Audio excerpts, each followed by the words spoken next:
此时此刻的食品厂内，1万余人正在排队领取可以清除他们体内毒素的解药。叶晨也是继塞浦路斯之后，再次见识到了这些死士骁骑卫以及他们家属强大的纪律性。即便是梦寐以求的解药，所有人也都完完全全遵照顺序默默排队。他们的负责人告诫他们一定要保持安静，于是现场就真的没有人说话，连交头接耳、小声嘀咕的情况都没有发生。1万多人的现场，只有排队缓行时衣服摩擦的声音以及轻轻的脚步声。为了给他们配置解药，叶晨把随身携带的丹药几乎用了个干净。这些丹药如果按照回春丹1颗上千亿美元的价值计算，恐怕能让全球富豪心甘情愿拿出几万亿甚至更多的美金。不过对叶晨来说，自然不会如此计较成本得失。丹药可以回去再炼，但救下1万多人的机会，恐怕以后都不再有。一旦破青会完成各个驻地间的大换血，大部分骁骑卫恐怕都会为了家人与入侵者血战到底。即便入侵者带来拯救他们的解药，他们大概率也不会抛弃家人独活。所有人在领到解药之后，便按照要求当场服下，也不知是提前约定过还是自发组织。他们服下解药，回到队列之后，便单膝跪地，一言不发。待所有人都领完解药并服下之后，整个厂区内已经按照方阵跪满了人。众人齐刷刷地跪下，抬头看着正前方的叶晨，眼神中充满感激和敬重。骁骑卫的指挥使尹逍阳上前一步，单膝跪在叶晨面前，满脸肃穆地说道：叶先生，在下与所有骁骑卫以及死士的弟兄们，愿此生誓死追随叶先生，为叶先生赴汤蹈火，在所不辞。叶晨微笑道：我不是军阀，亦不是匪首，若不是破青会杀我父母，我也不愿卷入这些是非之中。你们也是一样，若不是世代被破青会胁迫，你们也不会愿意成为别人的杀手和爪牙。从今晚开始，我们将逐批将诸位送到一个安全的地方。若有朝一日我叶某人需要诸位帮助，那一定是对付我们共同的敌人。若有朝一日破青会灰飞烟灭，诸位和诸位的家人将彻底恢复自由身，去哪里做什么，叶某人也不会做任何干涉。没有人不想拥有一支由骁骑卫和死士组成的军队，他们都是千锤百炼，甚至用惨无人道的方式培养出来的高手，是真正的杀人机器。哪怕把他们打造成雇佣兵，送出去赚钱，也能够创造出源源不断的财富。可是唯独叶晨对这样的一支军队没有任何一星半点的贪念。一旦破青会被自己铲除，他甚至连万龙殿也不想继续留在手中。届时他将给这些骁骑卫、死士乃至万破军和整个万龙殿数万将士彻彻底底的自由。尹逍阳心中感动，恭敬道：在下给大家下过命令，不得开口说话，所以一切由在下代为表达。叶先生给了我等新生，无论叶先生是否用得上我们，我们都将永世遵循叶先生的吩咐。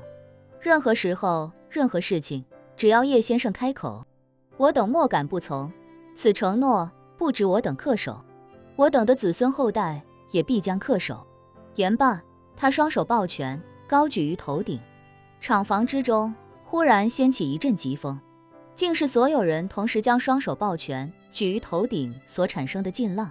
叶晨知道这承诺重于泰山，虽说自己极大概率用不上他们，但这承诺也依旧令人感动。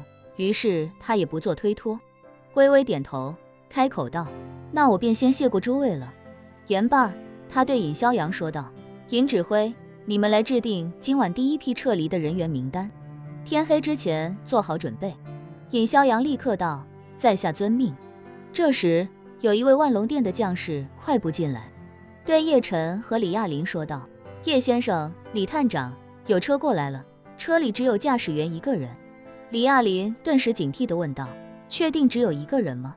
那将士道：确定，我们的将士在制高点有暗哨，方圆10公里，什么风吹草动都能看得一清二楚，确实只有一个人，一辆车。说着，他的卫星电话忽然震动一下，他立刻将电话打开，一张图片通过卫星传输到了他的电话里。那张照片便是暗哨用高倍相机捕捉到的司机面部照片。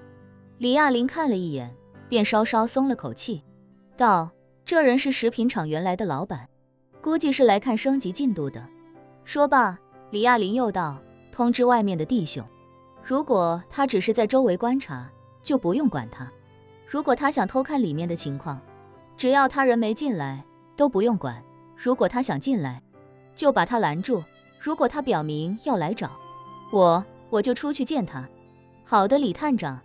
万隆店的将士立刻将李亚林的命令传达出去，而此时此刻，那厂长正一边开车，一边哼着欢快的小曲。自打工厂卖了，他便彻底感受到了退休的快乐。每天不用早起，不同与供货商沟通周旋，也不用绞尽脑汁监督员工，避免他们偷懒和偷窃。怪不得大家都爱躺平，原来在不缺吃喝的情况下，躺着他就是比站着舒服。不过，因为他还有不少尾款没拿到，所以他也有些好奇工厂升级改造的进度。而且，李亚林接手食品厂的时候，给他留了一个 bug， 那就是一旦李亚林的资金链出了问题，违约了，他就能白得10万美金的定金。所以，他此时的心情很矛盾，一边盼着李亚林赶紧给他结尾款，一边又盼着李亚林不如直接违约。不过，这两种互相矛盾的心情对他来说都是好事，所以事态怎么发展，他都能到更多利益。唯一担心的就是事情不往下发展。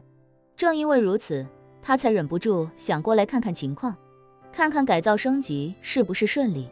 原本他以为工厂现在已经是一片热火朝天的景象了，可没想到快到的时候，发现整个工厂大门紧闭，门口一辆车都没有，看起来好像直接关门了。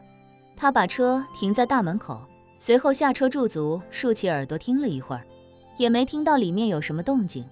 他心下顿时一喜，暗忖：莫不是那个家伙资金链真断了？不然没有理由这么多天了还不赶紧开工啊！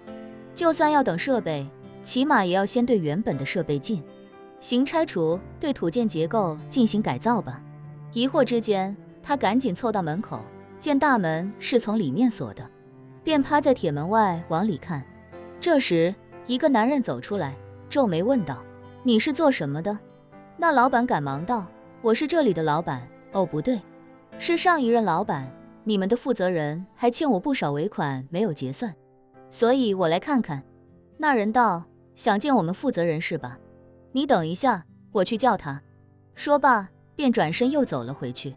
很快，李亚林便从里面走了出来，见到那老板，隔着铁栅栏门，便好奇地问道：“你怎么来了？”那老板笑呵呵地说道：“我正好出去办事，路过这里想看看进度怎么样了，这毕竟也是我半辈子的心血。”说着，他问李亚林：“对了，你这怎么还没开工啊？我还以为升级改造已经开始了。”李亚林故作郁闷地说道：“别提了，我一个合伙人出了点问题，想退出。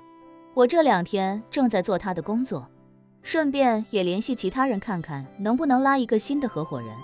不过你也别着急，反正咱们合同签的是2个月时间，2个月内我肯定把尾款给你结了。”“是。”那老板笑着说道：“我不是担心你不结尾款，我就是想看看这里具体会怎么改造。”李亚林点点头，故意装作心里没底，却又强装镇定的道：“如果一切顺利的话，再有个3、5天，差不多就能动工了。我手头的灵活资金都付给你了，现在就缺合伙人的资金进来先开工，后续我其他的项目结算回款再逐步投入进来，想来应该也没什么问题。”说完，李亚林又道：“不过你放心，我不是已经给了你20万了吗？要是资金的问题搞不定，那20万里有10万是给你的违约金。”老板看出李亚林似乎有什么难言之隐，觉得这件事可能没李亚林说的那么轻松，心里一下子有些激动。厂子一共转手也就几天功夫，笑着说道：“你这么有实力，想来肯定是没问题的，我很放心。”说罢，他也不好继续留在这里，于是便对李亚林说道：“我还有事，得先走了。今天就是挤出时间，顺便来看看。你要是有什么需要帮助的，可以给我打电话，能帮上忙的我肯定帮。”李亚林点头说道：“行，钱的事儿你就等我消息。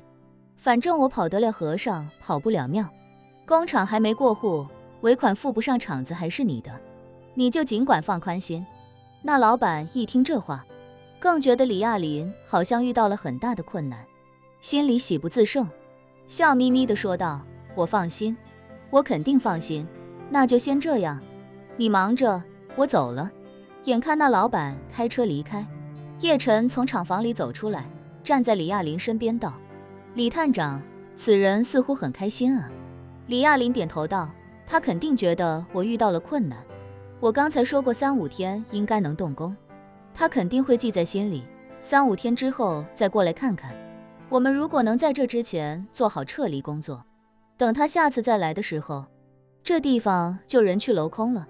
到那个时候，他怕是要把嘴咧到耳朵根去。”叶晨笑道：“李探长这一招确实神来之笔，我们忽然失踪，他就多得了10万美金好处，到时候他的嘴肯定比任何人都要严实。”李亚林笑道：“叶先生放心，他会把这件事烂在肚子里，亲爹来了都不会告诉，等我们一走，他肯定会立刻张罗工人复工，到那时就更没任何后顾之忧了。”